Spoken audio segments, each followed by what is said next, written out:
Hi, welcome. Could you Hey, good just... morning. Perfect, I can hear you fine. Awesome. But so I also need to switch to the games. So right now you probably can't hear the game. So what I need to do is switch my microphone when I switch to the game. And when I do that, Frederic will be talking. So let me see. Let me know if you can hear game sounds or audio from my computer when I play Yeah, video. we've had some issues with that. That's a good thing to test. Yeah, let's try.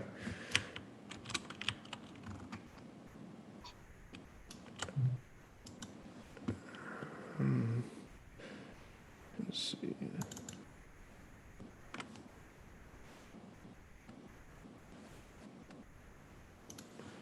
Were you able to hear that or not? No, not at all. And it didn't show anything on your screen. Let me just make sure that you can share. Yeah, you should be able to share the screen. Okay. Yeah. I think there's a secondary setting for sharing audio from your screen. Okay. I'll try. I'll try this. Yeah, that's working. And the video's working.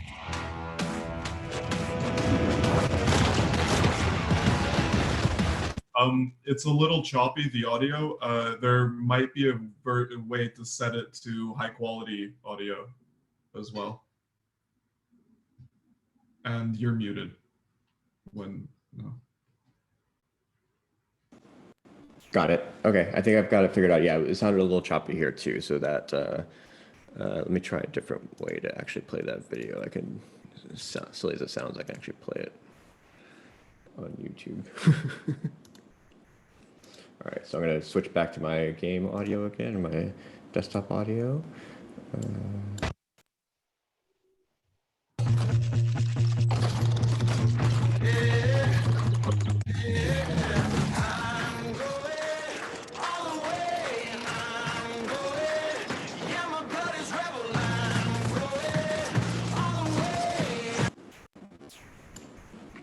All right, I hope that was good and the levels were good.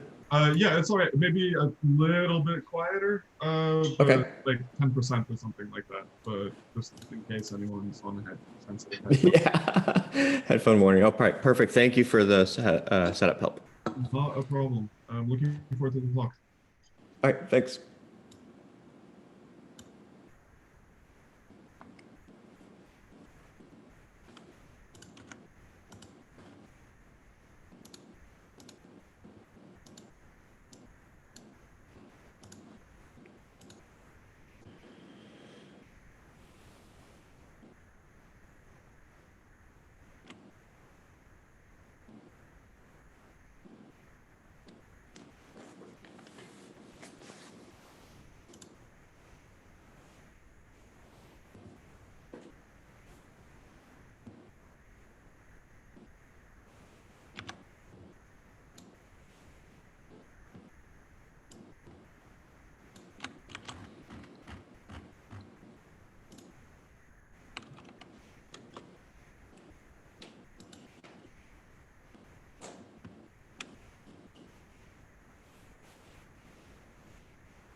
Um, Jordan, I'm noticing that you have a little bit of background noise. Maybe on Zoom's audio settings, you could switch to background noise suppression off.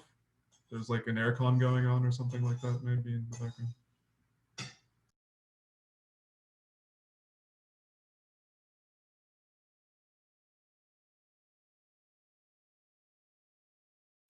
Yeah, I'll give it a try.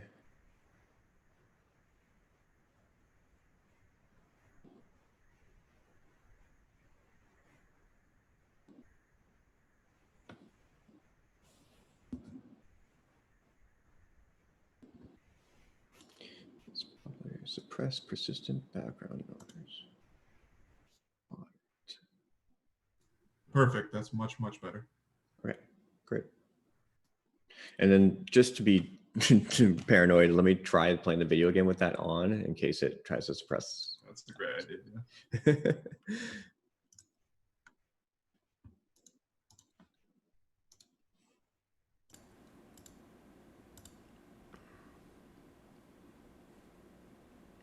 Not Is getting it. the audio playing? No, unfortunately.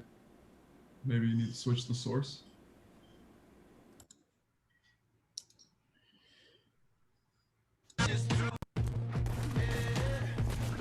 Yeah, it's working.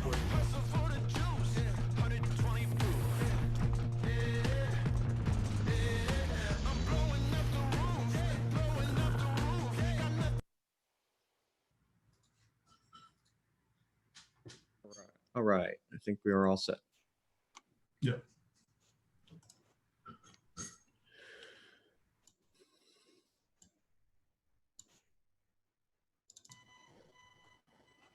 Hi, Jordan.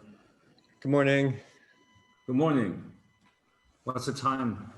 It is 6:48. Oh my God. It is still dark outside. Oh my God. How are you? How's it going? I'm very well. How are you? I'm good. I'm good. Already have something like a post-event stress trauma. Awesome. We were just testing out the audio, and I think it works well. I just have to switch between my sort of desktop audio and my microphone whenever I show gameplay or video. So I'll just do that. And then Frederick's usually the one that talks more, so it'll be fine if I switch off my microphone until. Okay. That looks awesome. Oh, thank you. World of Warcrafty a little bit. A little bit. This is all user-generated content. Yeah. Which is pretty cool. This particular level was made by a person in Finland who has, she's actually an architectural visualization person by day. Okay. But she likes to dabble in game making by night, and she made this. Hallo. Hallo, hi Frederic. Sehr gut, Dankeschön. What do you mean I'm the one who talks the most? Yes. That's Damn true. it! It looks fine, huh? It looks good, yes. How much game design background does she have? She has the person who made this has a little bit of game design background. She had worked on a game previously, but we have some that are made by people with absolutely no game background design, and I will show those real quick here. For instance, Frederic, one question. Your last name, is it Decamp or Descamp, or like how do you pronounce it yourself? However you want to pronounce it. If you want to be correct, it's more like Descamps, but Decamp, French. in America, everybody goes like Descamps. So, because they pronounce the S and the S, the two S's are silent in French, but yeah, Descamps is fine. I will go with the Decamp then. It's funny because I've been in the US for 23 years. So when I talk to when I talk to an American, I have to adapt lots of things, right? My brain has been rewired to live and breathe in America. So for instance, in America, I always say, I come from Europe. And then if they're interested, I come from France. And that's pretty much it. But of course, with Europeans, for instance, they pick up on the accent. They're like, oh, where are you from? If I say France, they're like, dude, I know you're from France. So you can go down lower in terms of details, right? Likewise with pronunciation, So are you in Berlin? Yes. I tell everybody I love German food. I really miss going to Germany. I used to go almost every summer. I love the food, love the culture, and because we're a startup, and also because of COVID, this year we're not going to Germany. But yeah, I know. Yeah, usually it's that. Like probably in another year we would be sitting around a table having a beer. Maybe not at this time of the day, but at the last day of our event, yeah, probably even at this time of the day. Hopefully, yes, hopefully. Let me check Yeah, on one thing. My kids are waking up, and I want to make sure they stay in the kitchen and don't come screaming in the. So I'll be right back. Okay. That looks funny. That is really just disappearing in the background. This is into the portals. It's a Truman Show moment.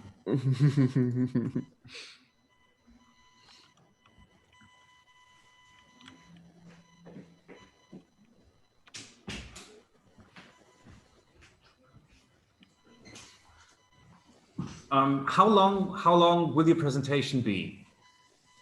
So we are going to try to keep it. So if I understand, we have an hour, but you guys say, typically 45 minutes is better. So we plan on doing maybe like 30 minutes. We have only very few slides. Like, as when I start, I will tell people, don't worry, it's not too many slides, and the slides are going to be very cool. And then we're going to spend lots of time, going into the software, and then tying what we're doing with Core with the general topic of what we think is the largest opportunity in gaming today, and then we can do Q&A like as much as you guys want.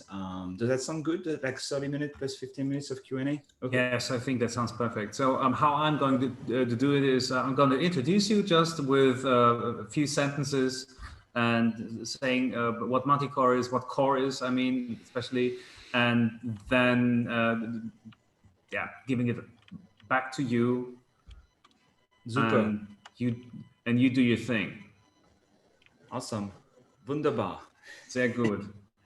Your German is very good. It's way better than my French. My French sucks. I took 15 years of German. It was my first foreign language, believe it or not, and I forgot most of it. My wife is fluent in German, by the way. So sometimes we try to practice, but she's like, no, you need to take classes. But anytime I can practice my rusty German, I really love it, Yeah. My girlfriend is from England, and we tend to speak English, even though she's officially German now. She fled from Brexit. She's a Brexit refugee. Yeah. And she speaks German, but the moment it gets a little bit more complicated, or like we want to discuss more severe topics, something more intense or something more meaningful, I automatically switch to English, and I have to really restrict myself from like switching too easily to English in order to just speak German and just give it as much exercise as possible, because the German is good, but I'm too lazy. It's my fault. That's funny. Let me make sure I've closed everything. And you're not going to pipe in the audio, Jordan, right? Because it's going to be a little too noisy. I can pipe in the audio, but I can turn down the game sounds a little bit. I need to pipe in. I'm going to play the trailer. Is that correct? Yeah. So I will need to pipe in the audio for the trailer for sure. Once we're done with the 5 or 6 slides, and you have the presentation, right? Then I'm probably just going to play the trailer on YouTube, so you'll see my sidebar for a second. See what else I've been watching. What have I been watching? All right. So how many games? I mean, probably I'm asking something that you will tell in just a few minutes, but because I'm really curious, how many games do you already have on your platform? I mean, I would say, thousands at this point, right? I would say, like we have hundreds and hundreds of thousands of users. We were looking at some stats last week. Actually, they're funny because it's growing so fast that we put together a deck with some stats for investors. And this week I was looking at the numbers again. I was like, oh, shoot, we need to update all the numbers because it keeps growing. So yeah, thousands and thousands of games. I mean, it's kind of crazy. I mean, and I might not say that exactly in the talk, but like, it's UGC. So it's 80% is, you know, people trying something new for the first time, and then 20% is really good quality. You know, like I'm a hardcore gamer, like most of them, most of us, I guess. You know, I play lots of Apex and Fortnite and PUBG and all that, Counter-Strike, and that's more where I come from. And WoW sometimes, not anymore, but I always try to be very rational about whatever I work on. If I always try mentally to see, emotionally to see, okay, am I playing the games on core because it's work and I need to play as many games as possible to see what's going on in the community? Or am I playing truly for fun, right? And many nights or mornings, it's like the last months have been like, okay, you know, I'm not touching Apex, I'm not touching Fortnite, PUBG. I just go in core because the games are so good, like so free. And of course I'm biased. It's our company, it's our baby, but truly, right? Like there are so many games, we have so many genres, we have close to 30 different genres. And I think there's about 1,000 new games published every month. Every month. Oh, yeah. Okay. How much of these games are used for educational reasons as well, or like produced to be like used in some kind of educational environment? It's a good question. I mean, we've been very popular with students with game design and game making programs, right? Like universities, schools, etc. We've also been very popular with game jams. So there are lots of game jams, right? And like when you look at a typical game jam, it's 80% Unity, or used to be 80% Unity, and then 10% Unreal, and then 10% the rest. And now in lots of these game jams, core is like 30, 40, sometimes 50, sometimes more percent of, because it's so easy to use. And so you have an edge, right? Like you have instant publishing, you have servers, you have multiplayers, you have the whole community content, right? We have an asset store of sort with, so any of the games there you can take and reuse for yourself if the creator has decided so. So you can just take the whole game, or just take the art, just take the map, just take the rule set, the framework. So you have like this super fast, accelerated pace of creation and innovation, right? It's like modding multiplied by 100, right? Like maybe 1,000. It's hard to, it's really like when we demoed that to especially AAA game studios or even indie studios, like it's to the point where it becomes a bit insulting to them, because sometimes they've been working on a game for like 2 years and we can remake it in sometimes 10 minutes, sometimes 20 minutes. And literally they're like, do you have this? Do you have that? Yes. And then they're like, oh crap. Yeah. Okay. I think I'm going to come back to this question because I meant even another educational purpose. But maybe it's 3 o'clock. This is a German conference, even though it's international and we're speaking English. But still, based in Germany, we have to be punctual. Wir müssen pünktlich sein. Yes. Yes, pünktlich. Jawohl. So maybe I'm just going to introduce you right now. Jordan, are you ready? I believe so, yes. Okay, that's wonderful. So welcome. A few words about our next and last speakers. The platform Core is free to play, I think, and they're so-called free to create. And it allows aspiring developers to build any kind of game they fancy without any prior experience. In fact, Core promises to do that for game development, what YouTube did for video. Becoming a tool set, a marketplace for people with ideas, but without the necessity of the professional background and hard to learn skill sets. And with us are Manticore CEO Frederic and Jordan Maynard, the company's CTO, and Frederic, you're the CEO. And they're going to speak about user-generated content gaming multiverse, the next 100 billion opportunity in our Games Week Berlin closing keynote. Welcome, and I think the stage is yours. Awesome. Hallo allerseits, guten Abend, meine Berliner Freunde. Guten Abend from California. Here is 7 Uhr morgens. Hi, my name is Frederic Descamps, and I'm the CEO and co-founder of Manticore Games. Hi, I'm Jordan Maynard. I'm the co-founder and chief creative officer of Manticore Games. So thanks so much for having us today. I promise I won't use my rusty German too much on you anymore. So the topic du jour, topic of the day is, what is the next biggest opportunity in gaming today? What is the next $100 billion opportunity in gaming? And we have a conviction on that, and we believe that it is a very exciting opportunity centered around the UGC Gaming Multiverse. So we're going to explore together today why we believe the UGC Gaming Multiverse is the largest opportunity in gaming today and to date, and why we believe it's a $100 billion opportunity. And a few things before we start. So I promise we won't have too many slides, and I promise the slides will be really awesome and enlightening. Also, we're going to spend lots of time in the software, and obviously we'll be very excited to do Q&A. So last uns anfangen, let's get started. Jordan, you can get the slides started. Great. So, okay. So $100 billion. That sounds like a crazy high number, right? Because as you know, the gaming industry, depending on how you count today, is roughly $140 billion in revenues per year, depending how you count. And obviously, as you know, it's always growing, right? I've been in gaming for 20 years, and I don't even mention that anymore, but it's always growing. And we have new markets, we have new games, new platforms. It's so exciting. It's a wonderful industry. We all know that. But well, if $100 billion sounds really high, did you know that there are already around $100 billion in enterprise value that was created by UGC in gaming in the last decade, in the last 12 years, okay? Did you know that Roblox probably made over $2 billion in the last year alone? Even without COVID, they would have made probably $2 billion, and they are probably making, who knows, probably $2.5 billion. It's not confidential information, it's my estimate.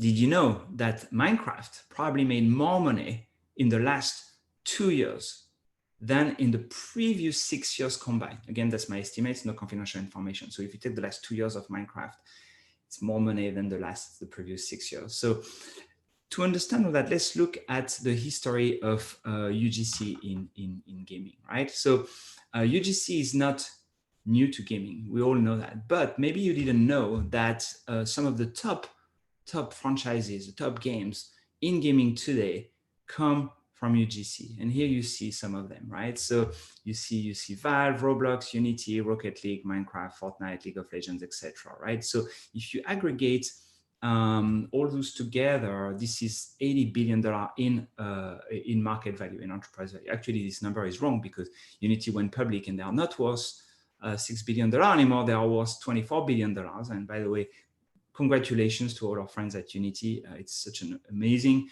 adventure, an amazing product. So let's look a little deeper at the genesis of all these big franchises. And you can see here the genesis of all these big franchises, whether it's Fortnite, Apex, PUBG.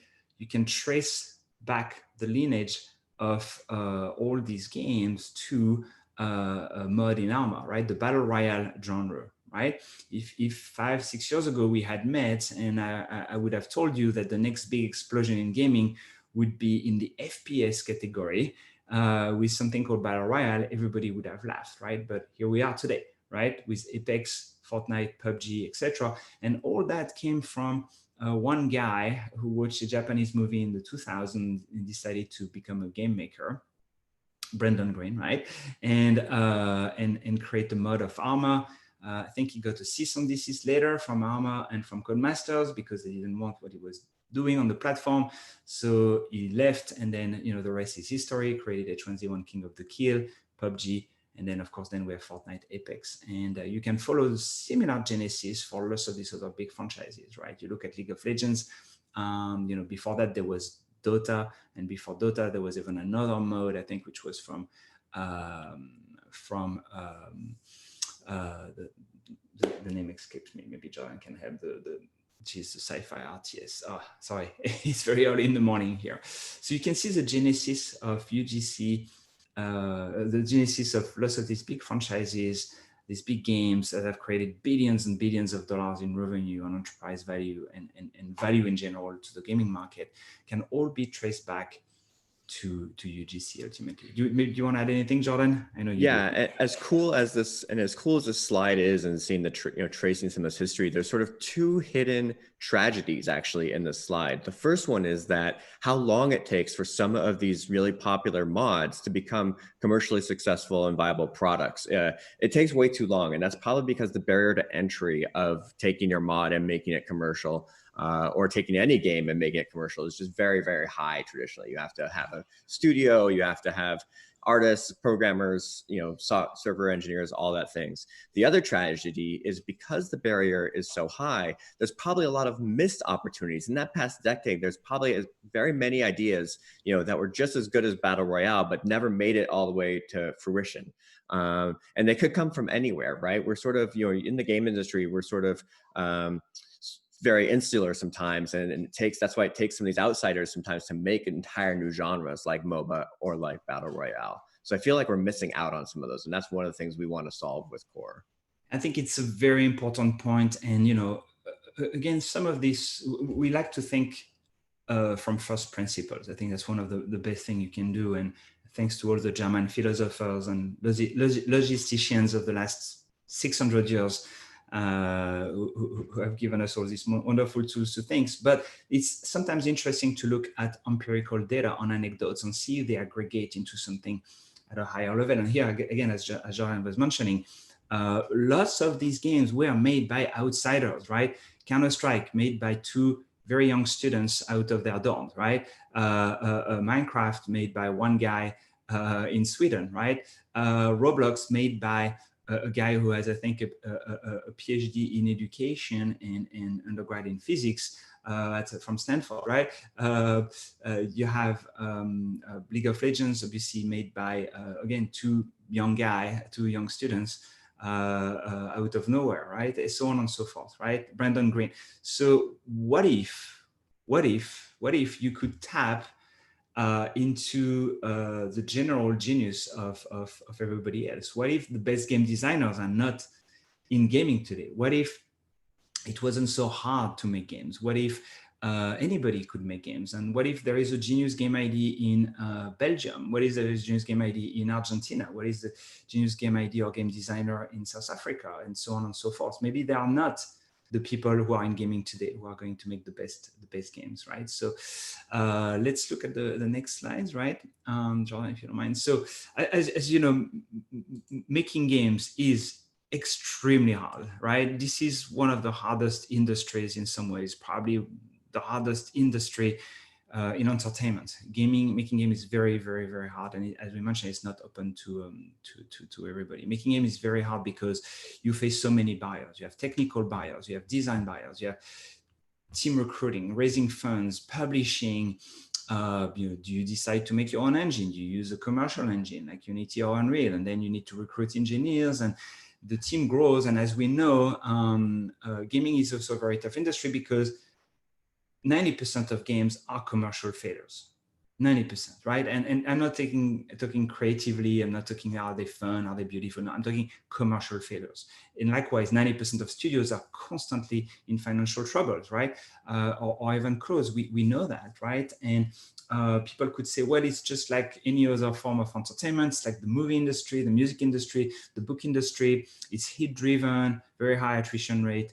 Deal with it. But what if there is something that could remove all these barriers? What if you could make it extremely easy to create, to collaborate, to publish? What if you don't have to worry about the servers, about the multiplayer code, about even publishing? What if all that was kind of automated? Well, that's where we come in, right? That's how we came up with the idea for Core. Along the way, we started with wanting to make a new generation of real-time multiplayer PvP games. And we said, look, so one, because it would be cool, but also second, to abstract ourselves from the vagaries and the seemingly random nature of the gaming industry, the high attrition rate. What about we start making games that are highly, highly modifiable by us, where the content is very easy to make, very easy to deploy, very easy to test, very easy to iterate on, right? Iteration is the key to lots of the success, right? You just have to iterate internally and then with your community. What if we had a wonderful modding community from the get-go? What if they could collaborate?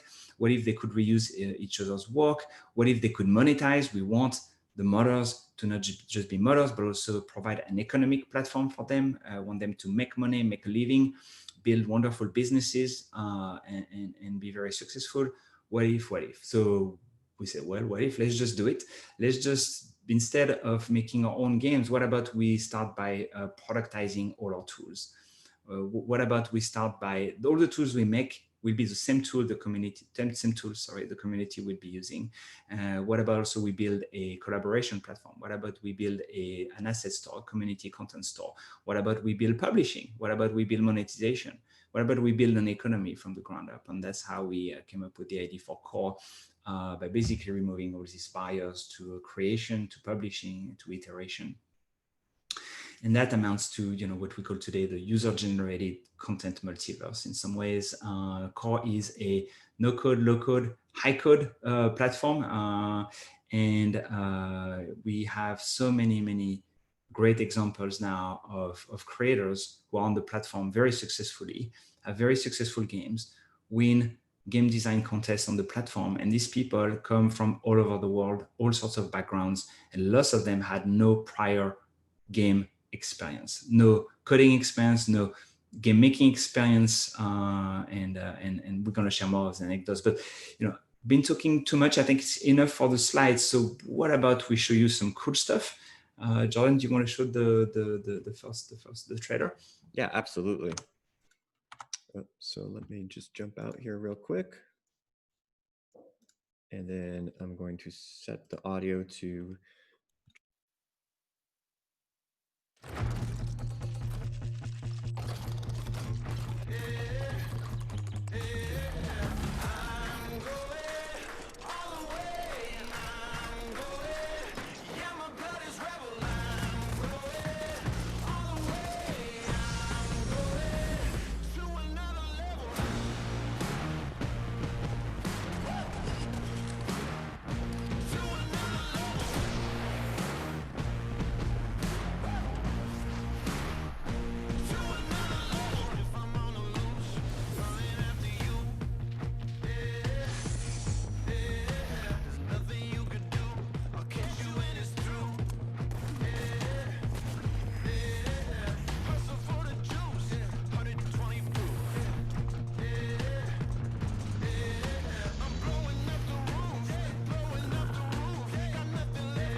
Awesome. Thanks, Jordan. So, for some reason I'm hearing some echo. Yes, that's actually our old trailer. We have a more recent one, but we can paste the link to it later. So what I thought we'd do is we'd spend some time in the software now and show you Core, starting with the clients, starting with the community or the community games. By the way, we're built in Unreal, yeah, so maybe John, do you want to show some of the client features and the thriving community or the genres we have? Absolutely, and you can hear me again, my microphone, hopefully. Yes. Awesome, great. Yeah, so this is when you launch the Core client. This is what you initially see, and this is sort of like Frederic was saying, the gaming multiverse of user-generated content. All the stuff you see here is user-generated games, oftentimes made by people with little to no background in game development. And I can jump into any one of these here. What's really cool is because Core is such an easy platform to get started on and in turn iterate on. You can see that a bunch of people with their games are doing events centered around Halloween, entire games made around Halloween. Maybe I'll just jump into Trick or Treat Town real quick here. This is a really cool Animal Crossing one that was made by a husband and wife team. It's sort of Animal Crossing like, where you collect candy for Halloween, and then you can actually go buy a house with your candy and decorate your house and look at other people's decorated houses and such. And they were able to do this with just 2 people in their spare time. And what's really cool is that I've heard that the husband took a week off from work to work on this game because they were having so much fun with it.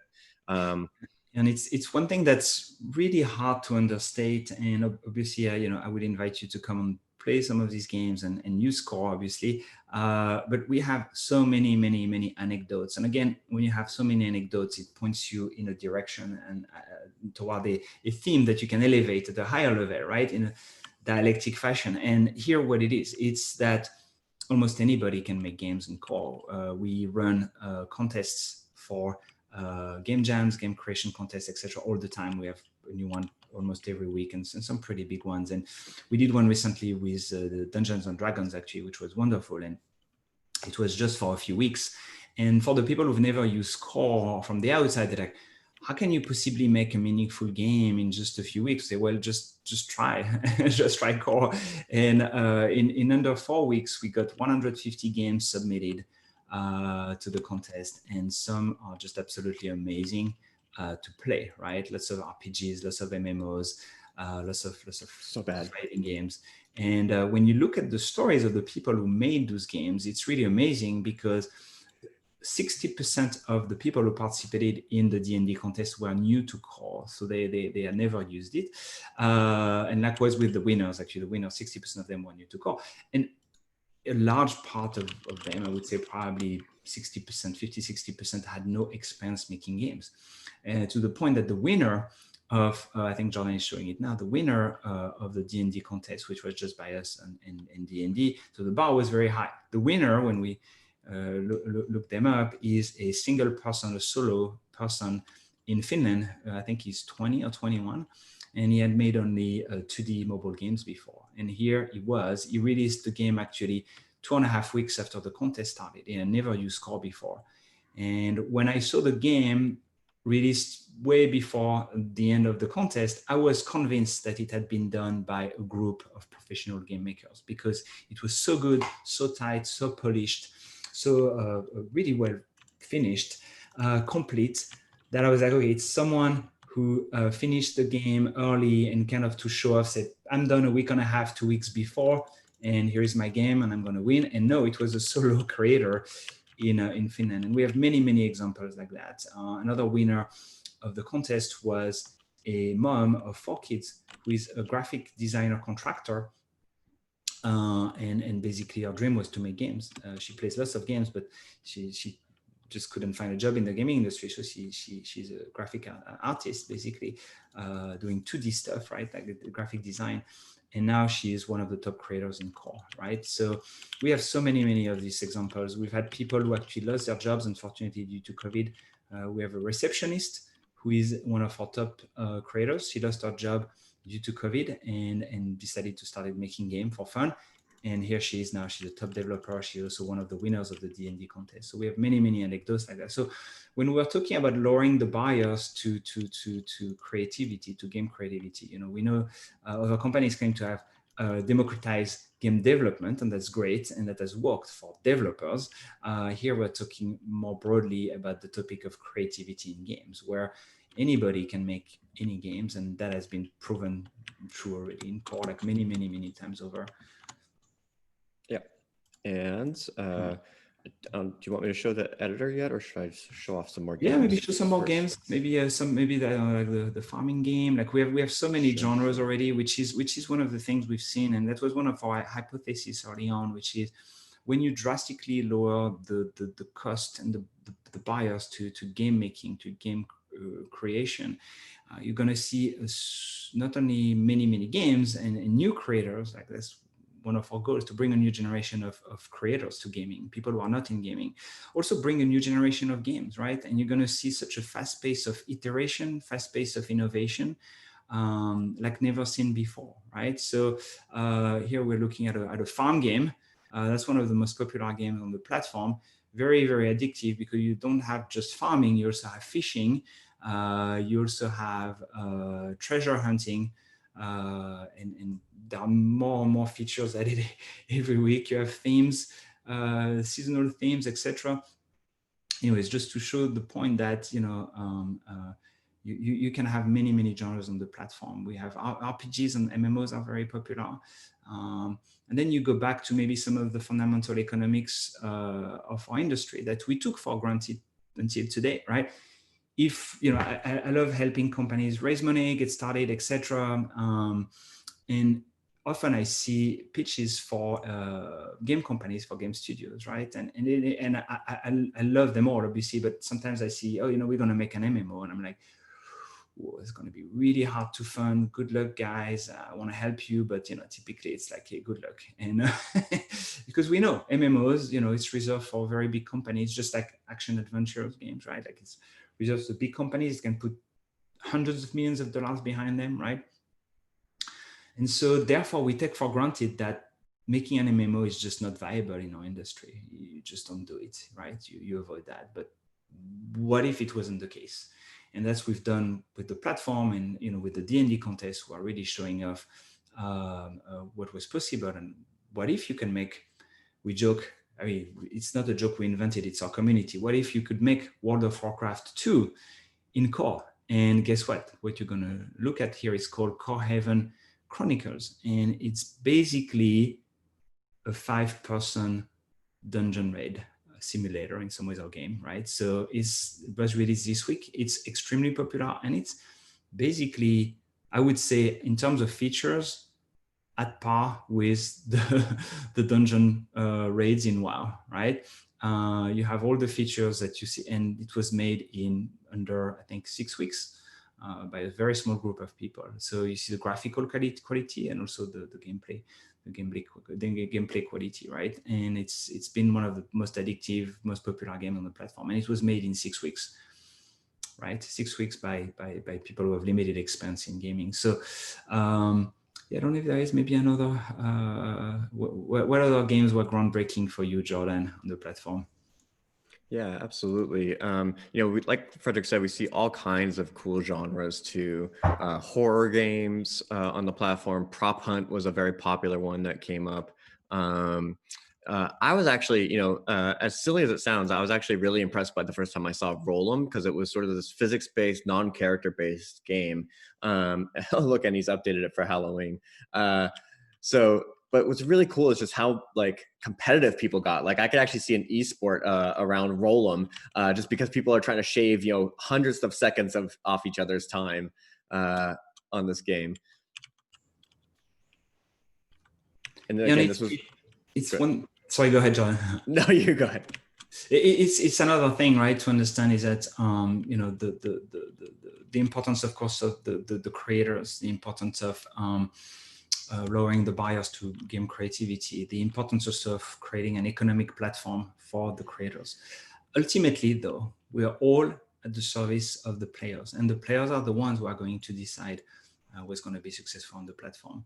And whatever the games, whatever the feature they decide to play. But do you want to maybe show the editor, Jordan? So what we're going to do is, I guess, in less than 5 minutes, can we make a game, publish it on Plate multiplayer, Jordan? I think we can. We can definitely try. So let's just say Berlin. So this is the editor when you first jump into Core.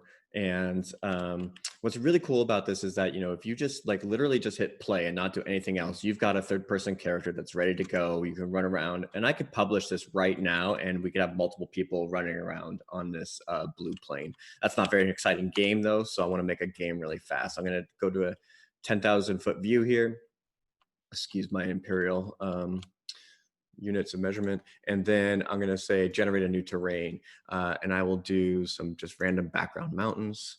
So now I've got some nice mountains to set my terrain in, and let's see, if I want to make this in snow, I can just type snow, and this is all assets that we provide for you, for creators, the very high quality assets. Let's make an FPS, Jordan, because we've shown lots of RPGs, MMOs. Okay, FPS. All right, let's set it in the desert, and then just really fast, I wanted to show off some of our terrain sculpting tools because they are very cool. It's all voxel based actually, so I can actually dig out holes if I wanted to, make caverns and stuff like that.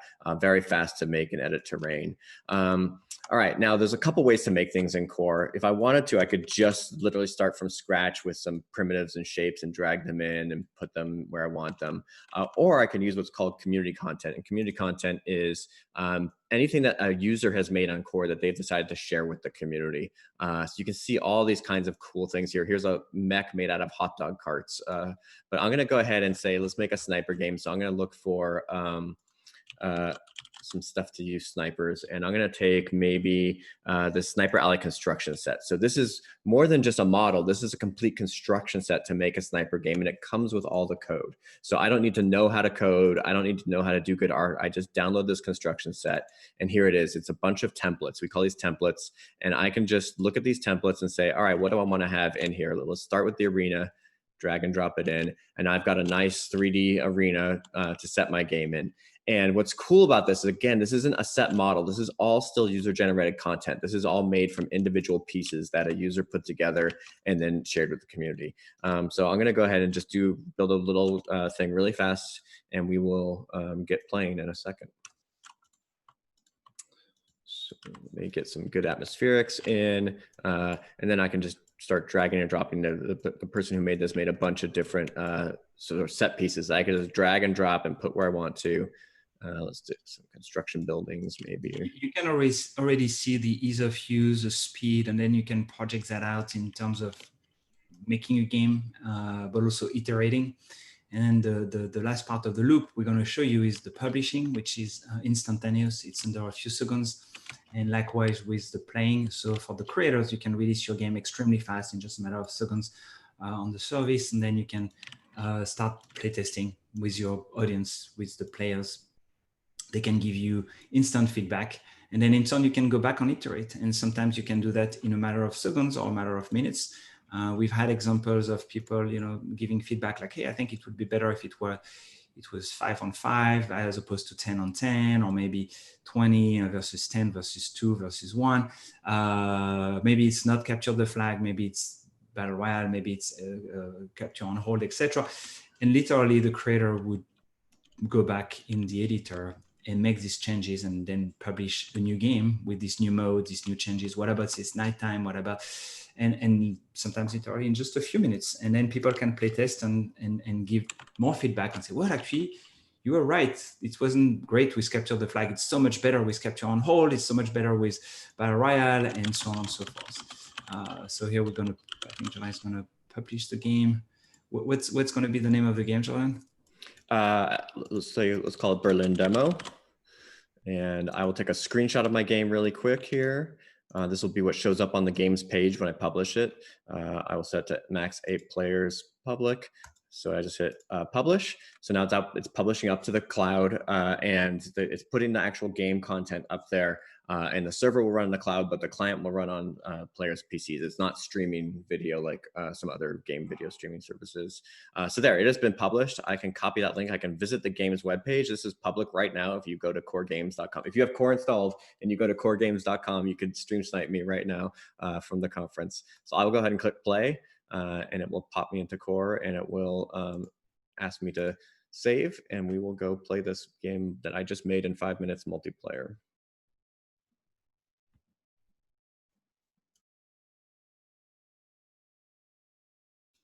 Because I just published this game, it's spinning up the server. There we go. And there should be some other players. Oh, there's somebody. Oh, look at that. And I could switch to the games. There's beautiful game sounds and music. I could switch to the game sounds, but you wouldn't be able to hear my microphone. So I think you saw what we're talking about here live, right? The fact that Jordan made that game out of nothing, out of nowhere, in just a few minutes, and then publish it on a server. It didn't exist in the world, and a few seconds later it exists. And the technology we've developed allows you, as a player, to jump from game to game through what we call the portal technology. So it's kind of like what we're doing overall is a little bit like Twitch or YouTube, but for games, right? For game creation. So you can go from game to game in just a matter of seconds. Likewise, as a creator, you can set up these portals in your game. Actually, you see some of them behind me. And the portals are kind of like hyperlinks. The way we develop our technology, the games are actually these very small definition files. Actually, it's just text. And therefore, that's what allows you as a creator to set up these portals between your different games. And that is, I guess, a good way to end. You know, we're talking about the multiverse. Some people call it the metaverse. We prefer to call it the multiverse. And that's kind of where we are heading with QUO, right? Based on lowering the barriers to creativity so drastically, based on allowing almost anybody in the world to make games, anybody in the world to make games. We're going to see a new influx of game creators. We're going to redefine who is a creator in gaming. And in turn, we're going to get new games, lots of them. And we're going to get new hits. And people are going to be able to connect these games the way they want, right? They're going to be able to put portals. They're going to be able to create games, experiences, worlds, universes, whatever, and then connect them if they want to, right, through this portal technology. So you could just, so Jordan switched game again in just a matter of seconds. And so you could also decide to hook up your levels, your games with some persistence, right? So that's what we've been building. Also from one game to another, if the creator decides that you keep your stats, you keep your items, then it's possible. And you see where it's going, right? Like you can have a series of games connected where you share the stats, you share the progression. You have then some sort of MMO. You can have creators doing that with each other's games. You have already people who've built several games and then create a hub world. We have several really, really cool hub worlds that were made. It's kind of portals to other games or to other worlds. And that's, I think, when we talk about the multiverse, that's where we're heading. So it's going to be a series of universes that are going to be either parallel or connected, right? So here, Jordan, I think, is playing a kind of a capture and hold heroic fantasy game. And before he was playing a sniping game. And who knows where is it going to go next, right? Actually, I don't know. We'll see. That's a portal he just went through, right? So you can see the possibilities, you can extrapolate. So I think we're done. And Jordan is going to keep, doing what he does best, which is building stuff in QUO and playing with the games. And we're open to questions now. Okay, wow, thank you very much. That looks pretty amazing, all the possibilities. Can you hear me? Yes. Yes, wonderful. Thank you very much for the presentation. We've got the first question, which is, I'm going to read it out and hopefully you can answer it. What is your stance on game companies using QUO to prototype game ideas they might release outside your platform later on? I mean, yeah, you can use QUO to prototype, right? We don't allow exporting games. All the games stay in QUO, but if you want a prototype, and of course, you're more than welcome to. So QUO is free to play and free to create. Obviously, it would be somewhat a shame to go on another platform because you have publishing, you have monetization, you have your audience there, so you have everything in one place, right? Again, going back to the buyers. We talked about the buyers to being successful in gaming as a business, as a game development company, right? You have to do all that on your own. So your own publishing, your own marketing, your own monetization, your own integration, your own backend, your own servers for multiplayer. Here you have everything in one store, right? One shop. The analogy for me would be like, let's go on Discord to set up our TeamSpeak server. Like, why would you go on Discord to chat to figure out what the password and the IP and everything of the TeamSpeak server is going to be when you're already chatting on Discord and it was so easy as just one click. And as any operator of service on platform, you come and then it's up to you to stay, right? It's our job to kind of provide the environment, the dynamics, the values that you don't even think about going anywhere else. You have the audience, you have the tools, you have the publishing, the monetization, and it's like, well, QUO is your platform. It's a very good question. How do, there's another question coming from one of our volunteers. He's asking, or she's asking, I don't know, how do the creators' rights work in the system? If they import their own assets, who owns them? Who owns the game? Yeah, so creators own the rights, the IP to whatever they create on the platform. We don't allow importing assets. Everything is based on the kit bashing model. And we get that question a lot, right? Well, isn't it limiting? Oh, why can't I import my assets? Oh, this is terrible. All the game engines allow me to do that. Well, there are a couple of things here. One, you can look at the variety, the quality, the diversity of the games, the art styles, the atmosphere that was created in core with just kit bashing, right? We really push kit bashing to a new level.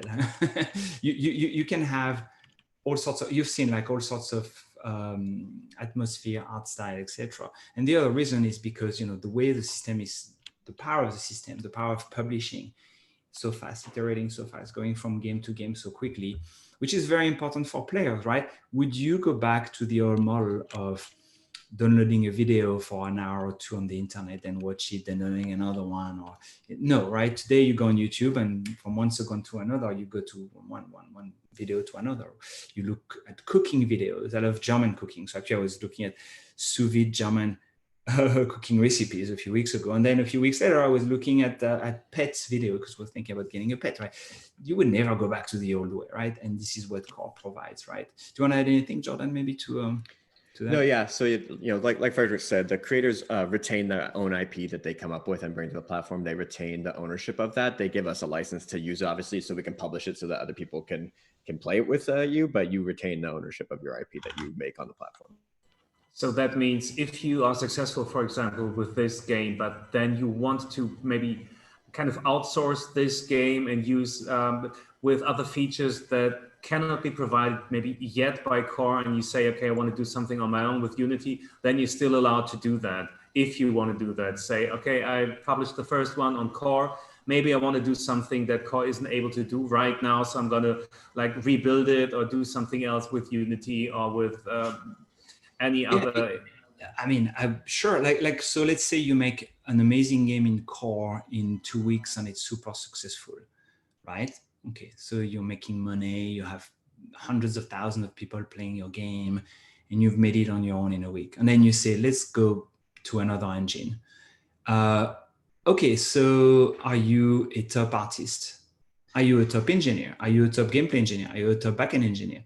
Oh no, you have to hire people. So very quickly, like we've timed it many times. Like we said, hey, you made that in an engine and try to make it in core. And someone comes back and says, oh geez, it took me 6 months in a commercial engine, and here in core, I did it in 3 days, right? So why would you do that, right? Why would you do that? Like, it's kind of like, I'm trying to think of an analogy, but like, there is no way you would do that, right? So it's, again, like once you try it, like it's, when we give the demo, it's hard for people to understand how much easier, faster it is, and therefore the power it gives you, right? In terms of finding your community right away, deciding the pace of your development. You can do open development philosophy from the first hour if you want.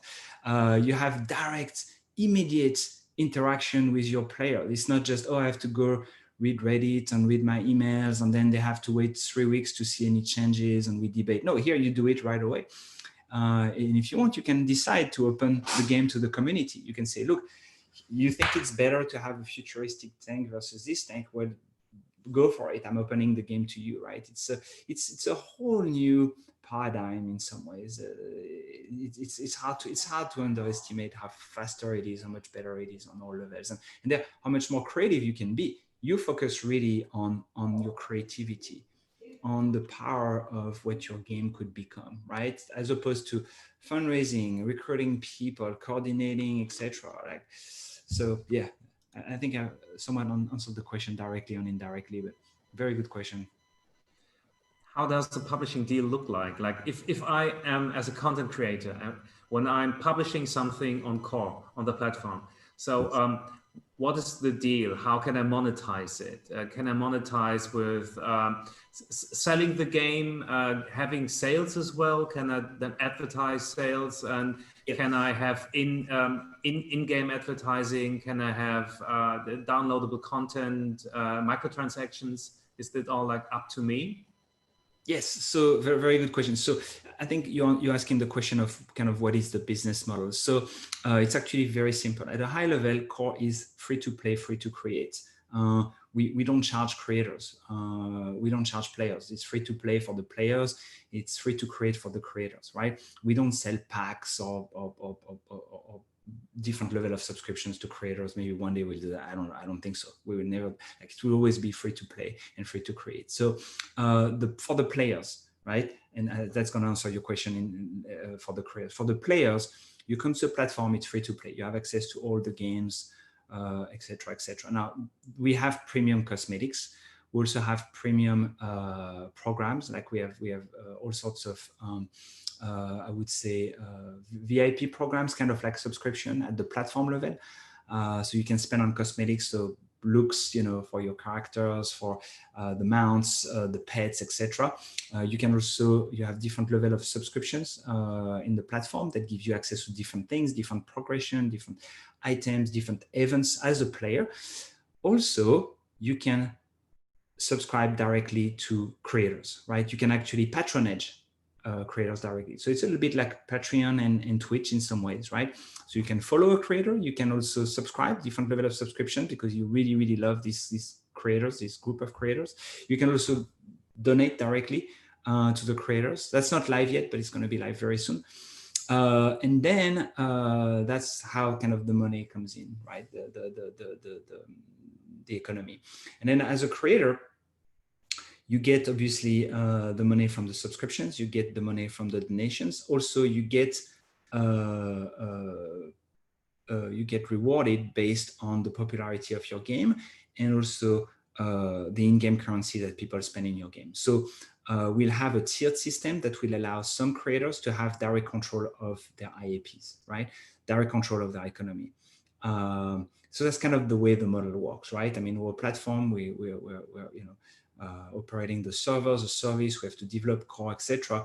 And so it's basically like a rev share, right? It's a mixed source of revenues for the creators between the subscription they get, between the direct donations they get. Donation is not the right legal word, but you understand what I'm saying. Just like on Patreon, just like on Twitch, right? You can do direct donations. And also you can spend currencies in the game, right? So, and you can spend currency, of course, in core. So we do a rev share with creator based on the popularity of their games, based on, some sort of engagement metrics, DAU, etc. And also, of course, based on how much virtual currency is spent in their game. So it's a very simple model. It's similar to, in some ways, to a mix between Twitch, YouTube, and free-to-play games, right? But the goal is really to build not just a creativity platform, but an economic platform for creators. We want creators to leave their day jobs. And that has happened, by the way. Recently, we were talking with some creators, actually some people who are doing contract work for us, and they said, hey, I'm not going to be able to contract with you anymore. And I'm like, oh, but would you like to join the company full-time? And they were like, no, you don't understand. I'm going full-time on core. I was like, this is great. Yeah, I don't want to hire you anymore, please.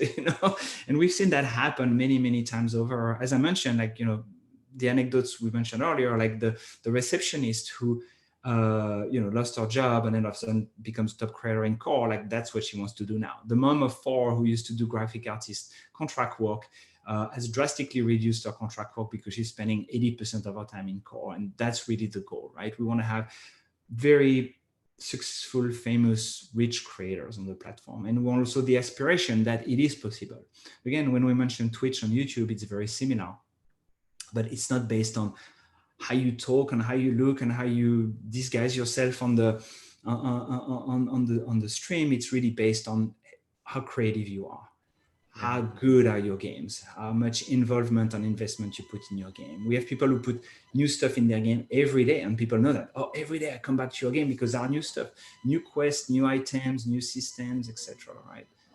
So what I really love is how versatile Core is, and that it has so many options, not only for people who want to make games maybe for a living or just make games that are fun to play, but maybe also for educational purposes. We just spoke about this in the beginning, and what I meant with my question back then is that I know Minecraft Edu, and that Minecraft Edu is really used as a tool for teachers to teach in classrooms, something for students that really like to experience their learning. Is this something that you think about in the future, or that you're already like experiencing right now, that teachers come and say, okay, I have created a world to teach some kinds of biology or history or any kinds of these aspects? Yes, absolutely right. Like if you want to learn how to make games, design games, whatever aspects, like Core is the best platform for that. And we've seen a huge adoption among students, aspiring students.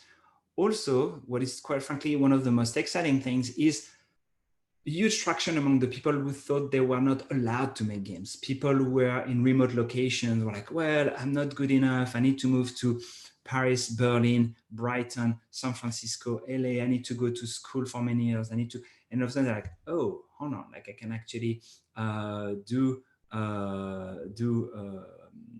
all that super fast. We've also invested a lot in tutorials in education. We have streams, we have videos, we have all sorts of tutorials like that. Literally, you can make a multiplayer games in 10 minutes if you're a total beginner, someone like me who has no technical background.